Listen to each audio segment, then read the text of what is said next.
everyone, I'm Larissa Russell of Creative You, and I'm your host of the Creative Soul Healing Podcast. Here's where we talk about the connection between creativity and healing by interviewing amazing creatives, spectacular healers, and inspiring people who have used creativity in their healing. What does it mean to be creative? What is creativity?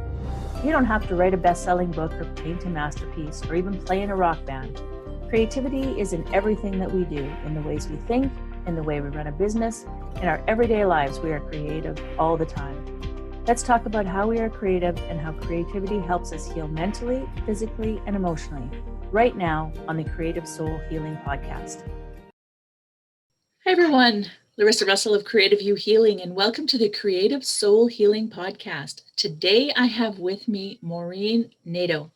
Maureen is a woman in recovery, a mother of 2 grown daughters, and an artist, but she likes to call herself a creative, the soulful creative. Being a creative means putting more importance on the process rather than the result, knowing that's where we access potent healing, inner wisdom, and deep connection. Maureen's art practice involves consciously inviting the power of creativity to heal, awaken, and shift energy. Maureen is filled with gratitude that her life journey brought her to a place where she was able to find nourishment and clarity with art making. Maureen is passionate about sharing meditative and therapeutic techniques that she has developed over the years. Maureen loves teaching and guiding others in their creative journey. So welcome, Maureen. Thank you so much. I'm so happy to be here today. I'm so happy to have you. When you find those people who are, speak your language and do, it's like... Yes, we need this connection with one another because art can be very, we create in our studios mostly alone. And so it's so nice to come out of that and connect with others. Yeah, absolutely. Absolutely. So can you share some of your story and the path that's brought you here? Yeah, sure. Well, I grew up in a small suburb up in New England. And I grew up with a loving family, but we are riddled with alcoholism. And so it was chaotic, to say the least. And I sort of grew up just feeling like not really knowing what was going on, what was expected of me, and where my place was. And so I ended up going into my own addiction and seeking comfort and guidance down that road, down that path. And,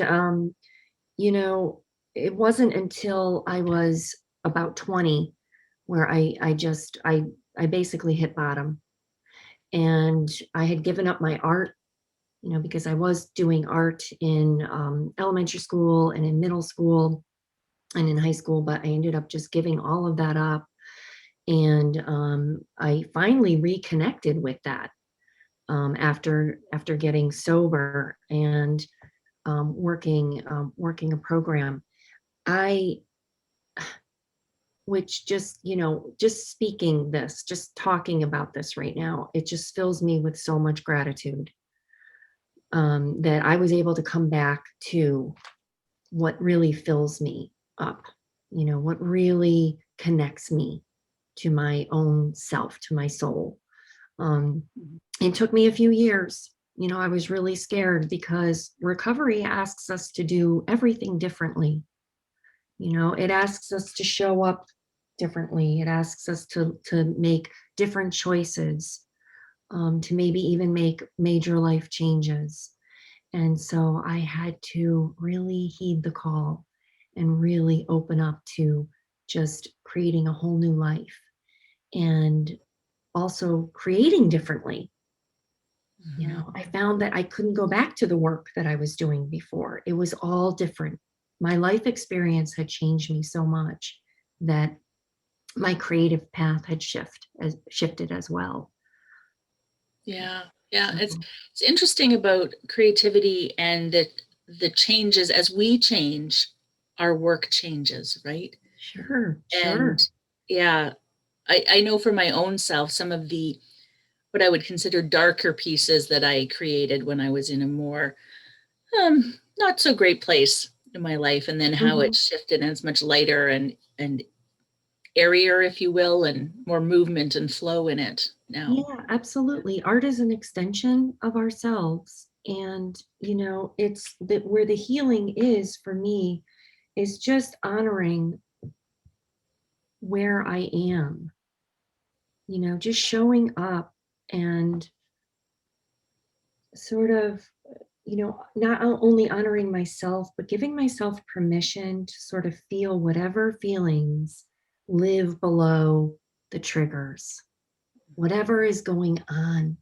under there, instead of putting pressure on myself to create a pretty picture or paint, a beautiful flower, which there's nothing wrong with that either. But I have to do my creative work where it connects to the healing process is, like I just said, just showing up and allowing whatever needs to come out to come out, Yeah. and to not get in the way of that. So that's a practice. Yeah, absolutely. And I mean, that's what healing with creativity is, right? Is that Mm-hmm.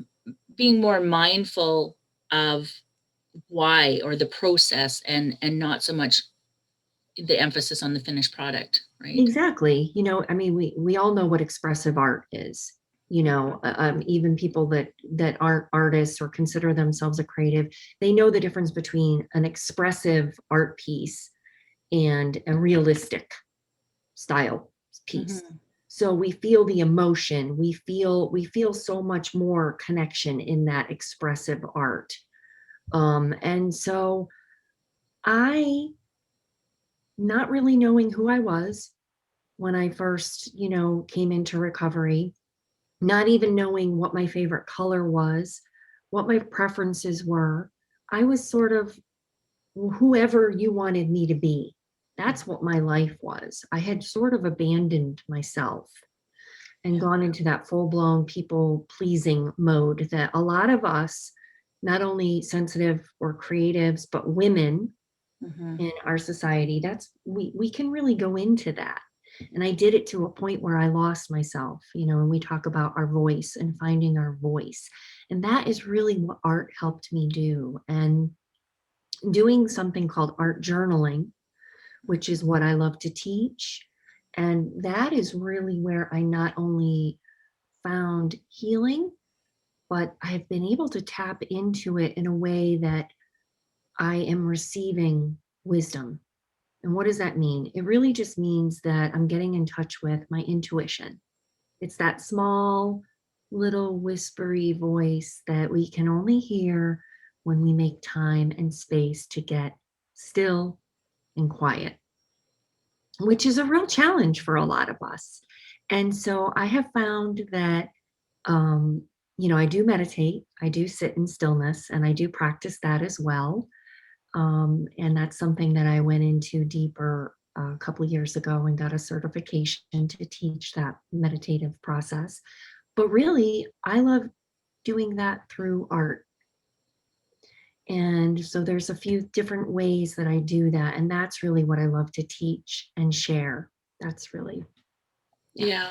Mm-hmm. And it's so true that when we can allow ourselves to be immersed in a piece that we're working on, in whatever medium that is, right? I mean, you could be in your garden, you could be um, baking, whatever it is for you that's your creative outlet. When you can Mm-hmm. immerse yourself into it and get into that meditative state, it's Right. amazing. It's Yeah, the amazing. flow state.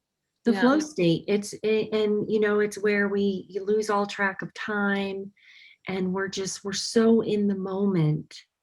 We're at one, and it's so refreshing for me to practice that. And I do garden too. I connect to that flow state through different things. Mhm. But art is my favorite way to do that for Yeah. sure.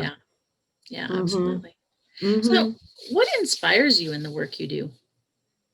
Just that, connecting with sort of a power greater than myself, if you will, just that sort of coming out of a small mindset and into a larger picture.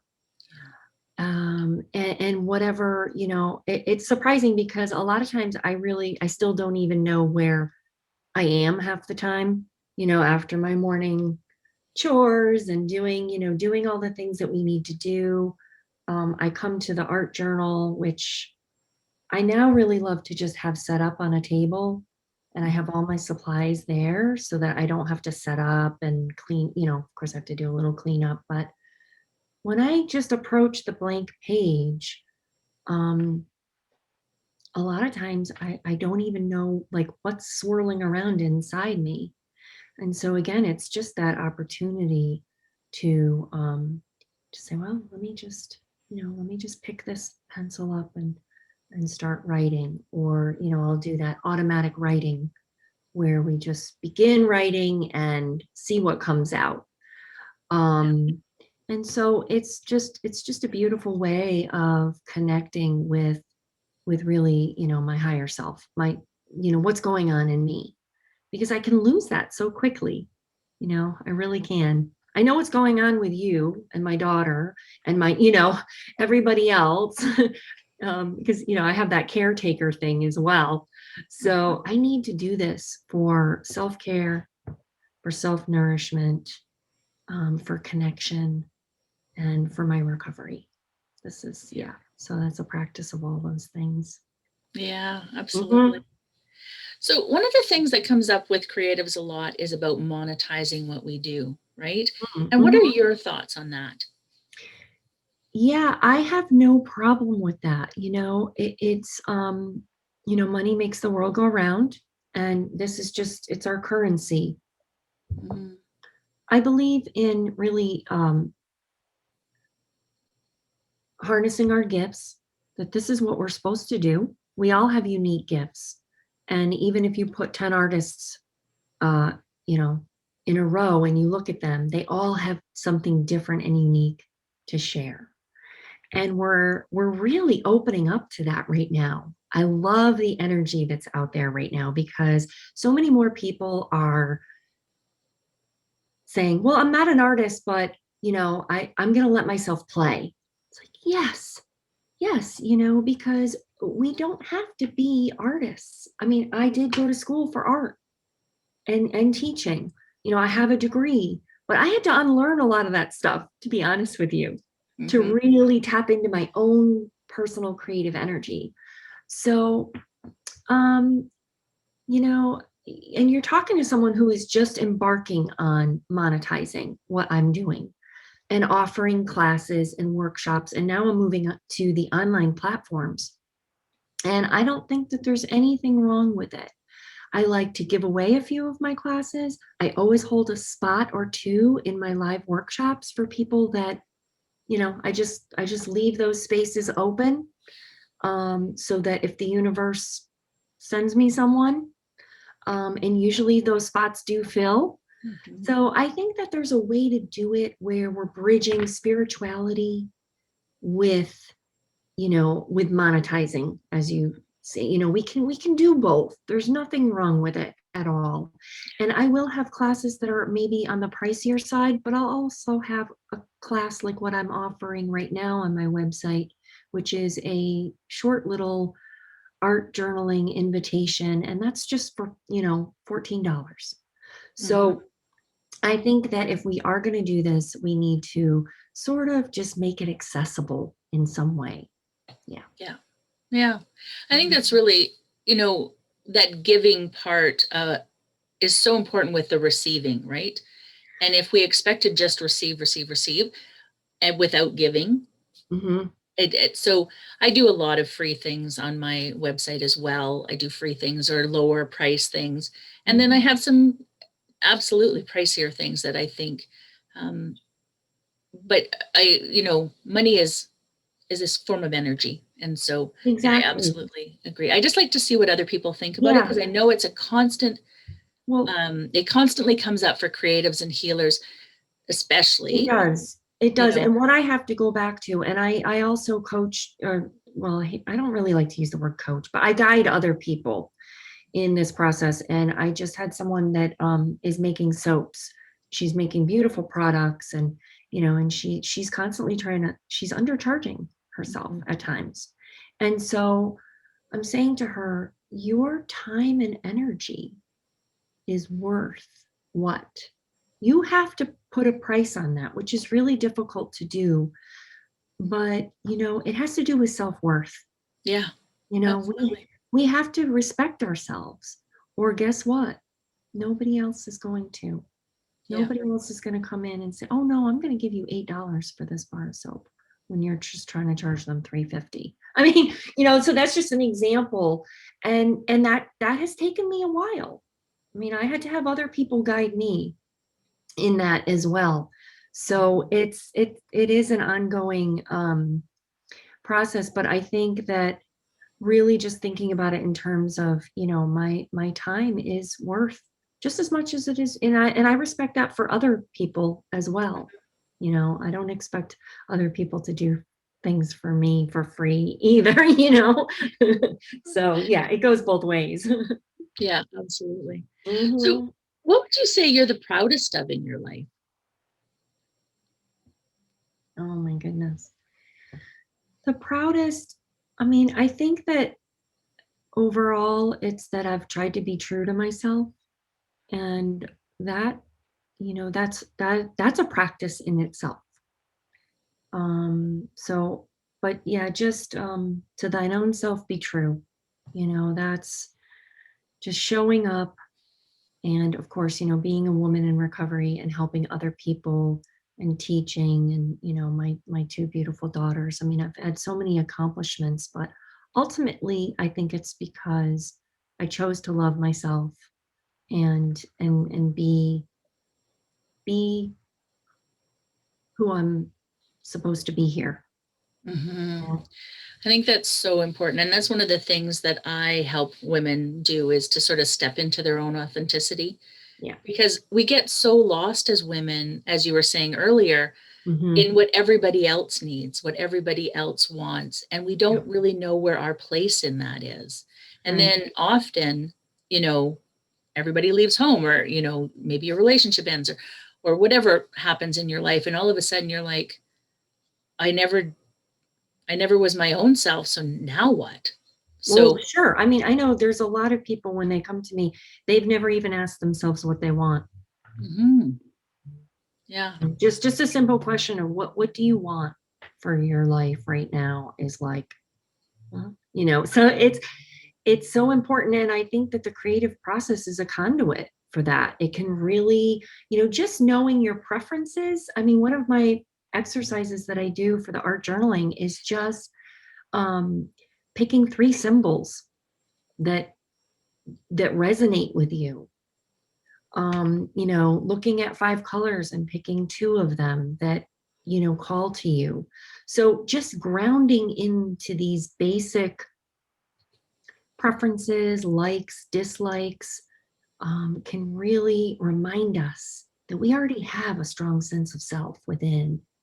We just get disconnected from it. So Yeah. it's like just remembering, just coming back to ourselves. And when we live life connected to that, it's a game changer. It changes everything. The universe shows up and supports you, and people start appearing and asking you to do that. And it's just like, wow, So that's the power of creativity, I believe. And just again, with the art journaling, I just keep coming back to that because it's such a free flow way to introduce people to the creative process and the creative energy that they hold. Yeah, absolutely. I mean, that's what I do too. I do healing with creativity. And so using the creativity to unlock the stories we tell ourselves, or those blocks that are getting in our way. And it's so important, right? It's so It is, important. because we're the only ones that can do this work for ourselves. Yeah. We really are. Nobody can do this work for us. And it doesn't mean that we're alone in it. And I think that the fear of being alone, it keeps people from embarking on this and any recovery journey or any spiritual journey, because we fear that, but we really end up connecting more deeply with people through it. Mhm. Yeah. Yeah, Yeah. absolutely. Absolutely. Mhm. And just looking at the work you do, and if you could change one aspect of our society through your work, what would that be? just the knowledge that anyone, that we all have creative energy within us. It doesn't matter what walk of life, what personality traits you have, what you were told as a child in elementary school. There's a lot of wounded creatives out there that have been told a lot of things. So it's just that, if you have the willingness and you have an open heart, you can utilize this energy, and you can find healing and wisdom in it. Yeah. It's interesting that you say that, because the number one question I get asked is, I'm not creative. Will this work for me? And it's like, you absolutely are creative. You've just stifled it somehow with something that's come through you. Right. And we shut that off. I mean, I still have the voices of a couple different teachers in my head. That's going to always be there. And that's called the critic. And we all have to deal with the critic. And there's different ways and tools of doing that I have put into practice and that I share with my students. But, ultimately, it's, how can we say we're not creative? I mean, look at us. We're born out of a creative state. We're born from a seed. I mean, look at, look around you, we're in this world. Like, how can we not be divine creative beings?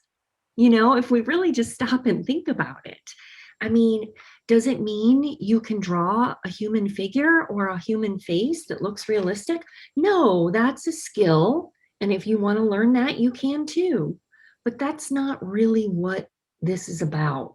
This is about just,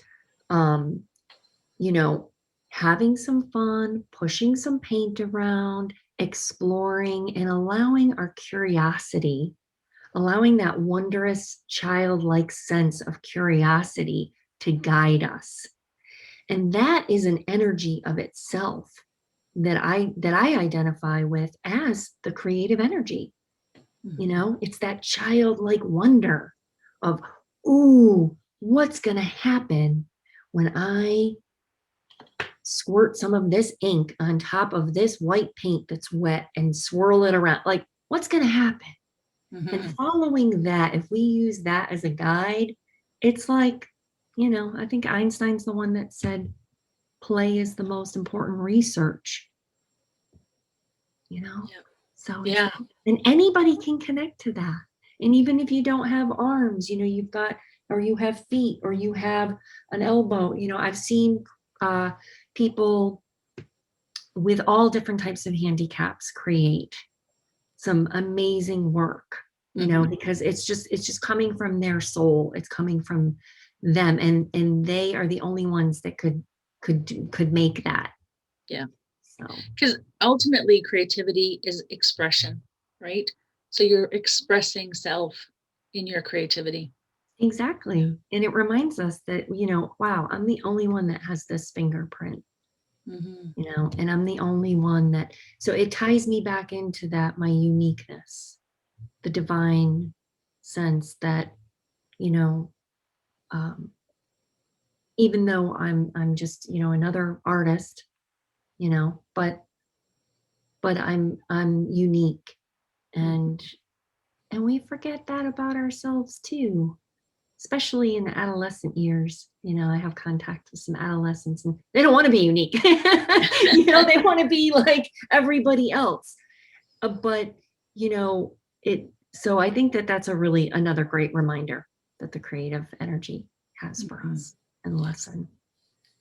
And through everything that you've been through the years and the work you do, have you struggled with imposter syndrome? And if so, how have you gotten through that? So imposter syndrome is like, are you saying that, like, it's like when you have that feeling like you're a fake? Yeah. I haven't had that in a long time, but I used to suffer from that a lot. Like, they're going to find out I don't really know what I'm talking about, or I don't really know what I'm doing. ever since I started practicing more intuitive art, I don't really run into that as much. When I'm putting myself out there, on social media and things, I try to be very mindful of using my words and my language and letting that be enough. And that's a practice of just, I am enough. I don't need to pretend to be someone else or have all the answers or know how to do everything or have tried every medium out there. I think of that might be the case, but pretty close. But it's so what I would suggest for people that are feeling that way is to really make sure that ask yourself, are you doing your work? It's okay to jump into somebody else's process and take a class and learn. But ultimately, I think there's a difference between craft and art. And art for me is all about self-expression. Yeah. It has to have that in it. It has to have that ingredient. And a craft is like you're doing somebody else's process, and there's nothing wrong with that at all. But if you're putting it out there as your own work, that might be where those voices could be coming from as well. So just check it out and just make sure that you're making your own choices and decisions within your art. And I still take classes. I do, and I love to say, oh, she's doing that. Let me try that. And I'm a lifelong learner. I'm a seeker. I'll be doing that till I'm 80. But that's not my work. That's explorations, that's studies, so I've made that distinction. And so I only put really my work out there as my work. Everything you see on my website or Instagram, that's my personal work. So yeah, absolutely. And I think it's one of those things, as we step more authentically into ourselves, we struggle with less and less, right? I know in my younger years, just everything I did, whether it was, a job or my art or whatever it was, I was always like, someone's going to figure out I don't know what I'm talking about, or, and I totally knew what I was talking about. Yes. But you doubt yourself. We do. And we all have doubts. And I'm definitely not saying that I still don't have doubts. But I think that the difference is I'm in a process of, within my art, there's cycles to the creative. If you look at creativity as a cycle, let's say that, there are different aspects. And I practice those, consistently. So I practice the stillness. Like right now, I want to do 10 different things. I want to go in 10 different directions. Not much different about that. But I know when that's happening and I'm like, oh, I want to do what she's doing. I need stillness. I need solitude. That, if you think about the analogy of a seed, we need the darkness. We need the dormant stage. And then we have, the seed, and then the seedling, and then the bloom, right? And then from that, the seeds come. And so it's a cycle like that. There's stillness, there's inspiration, there's actually creating the work, and then there's reflecting. So I think if we really just become a little more mindful and reflect and make sure that you're not only expressing what you want to express, but that you're, asking yourself, what did I get from this? Did I get the connection that I'm craving, or did I just make something beautiful to show someone? Do you know what I mean? So, because for me, I'm looking for the whole package. I'm looking for, so that's what's important to me. That may not be, it might just be someone wants to just make something that impresses someone else and that fills them up. There's nothing wrong with that. But for me, I need to make sure that it's checking all those boxes. Does that make sense? Yeah. I'm not talking. It's okay. Absolutely. Yeah. So do you have an inspirational quote that you live by? Oh my gosh, I am such a quote person. I have quotes everywhere. Like I have quotes 4 on my desk right now. So I well, I already mentioned to thine own self be true. Mhm. And that is a quote that really inspired me to begin my recovery journey, which all of my whole life has sprung from. So I would have to say, and I think that's Socrates. But I have many, many quotes like from art, art is a guarantee to sanity, which is a really good one. The French artist, I don't know if I'm pronouncing her last name right, but Louise Burgesses said that. And, so it's not so much the quotes, but it's these people behind the quotes that, you look at their lives and everything that she went through, and she used art to heal from cancer. And I mean, look at, Frida Cole, who, or Kalo, I'm sorry, I pronounced her name wrong. Um, look at like some of these powerhouse women artists that use their creativity, um, and were expressing things that nobody else had. Georgie O'Keeffe is another one, groundbreaker. Mhm. And she said, her quote that I love is, "There has never been a time when I haven't been afraid of everything, but it hasn't stopped me."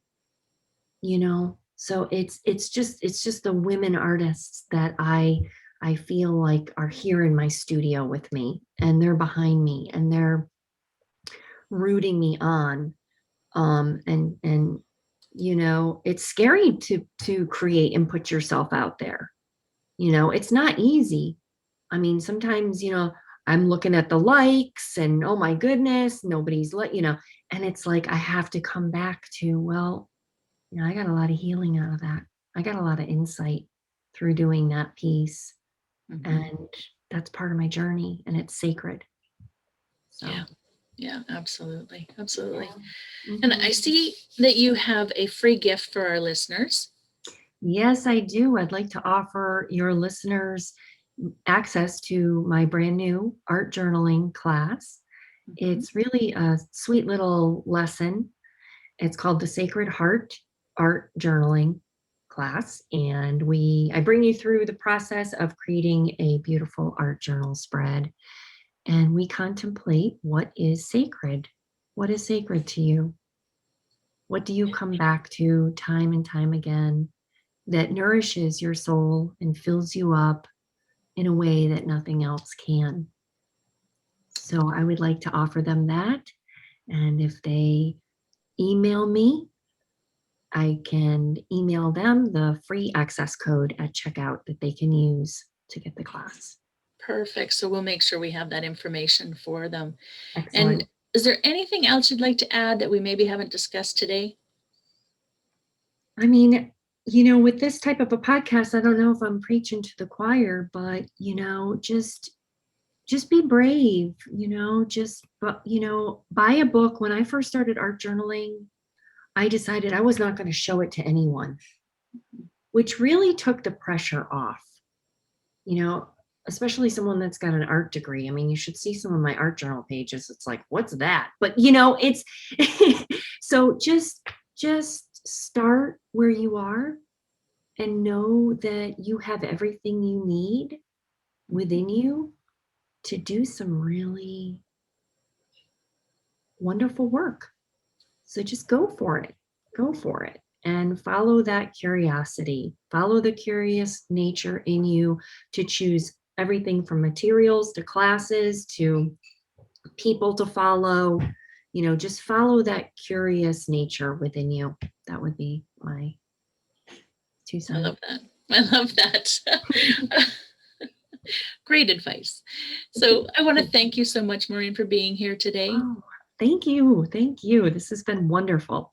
Yeah, I love sharing the message of creativity and healing. And Absolutely. Thank you for doing what you're doing, because we need this. We really, really do. We need more creativity because it is so healing. And I think that, again, it's the message that we have this inner wisdom.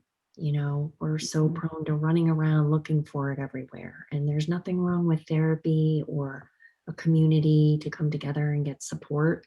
But we can't forget that we have this wisdom within us. So creativity allows us to express that. So yes, absolutely. Thank you so much. Yeah, thanks again.